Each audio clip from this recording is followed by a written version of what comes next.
Hello les amis, j'espère que vous me voyez bien, j'espère que vous m'entendez bien et surtout j'espère que vous allez bien. Aujourd'hui on va parler de décision. Pour 2025, prends des décisions, pas des résolutions. Des décisions fermes et définitives et pas des résolutions éphémères et inutiles. Alors, regardons ensemble la racine latine du mot décider. Décider, decidere. Decidere, ça veut dire tuer toute alternative. Alors j'entends ici les adeptes de la pensée positive absolue me dire « Oui, mais ça fait penser à décéder, c'est négatif, c'est mortifère, faut pas dire ça, etc. » Si, je suis désolé. Ce que vous faites là, c'est un raccourci un peu rapide. Et je sais, parce que des personnes me l'ont déjà dit, effectivement. C'est faire un raccourci un peu rapide. C'est comme dire que les efforts, c'est aussi mortifère. Non, non, pas du tout. Pas du tout, c'est faire un raccourci un peu rapide. Là où le bas blesse, c'est que décider implique un renoncement. Et c'est ça, en fait, qui fait peur à la plupart des gens.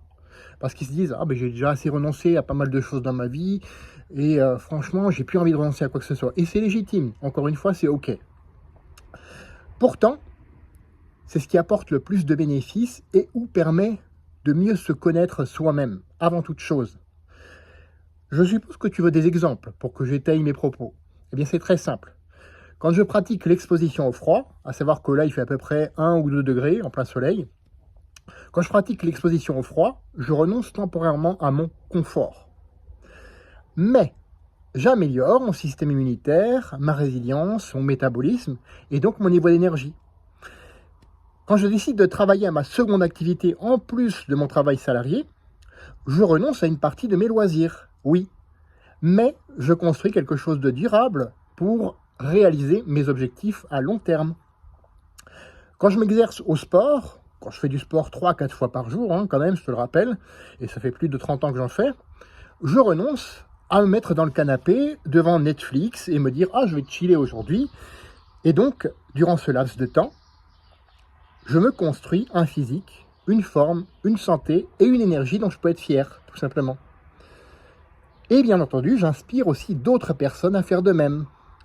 Je pourrais dire la même chose de la nutrition. Quand je renonce à la malbouffe, pour une nourriture plus saine, effectivement, j'ai aussi certains bénéfices au niveau de ma santé, au niveau de mon énergie, au niveau de mon métabolisme, encore une fois.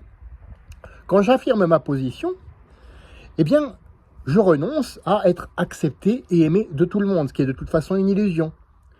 Et par contre, j'ai une meilleure confiance en moi, et une meilleure estime de moi-même. Donc tous ces renoncements sont toujours accompagnés de bienfaits. Sache aussi que ces renoncements sont temporaires, mais que les bienfaits, eux, sont durables. Maintenant, parlons de toi. Dis-moi en commentaire quelle décision tu vas prendre en 2025. Fais de ta vie une aventure mémorable qui te ressemble et à personne d'autre, et ça implique de prendre de vraies décisions. Et on se retrouve la semaine prochaine pour une autre vidéo. À bientôt.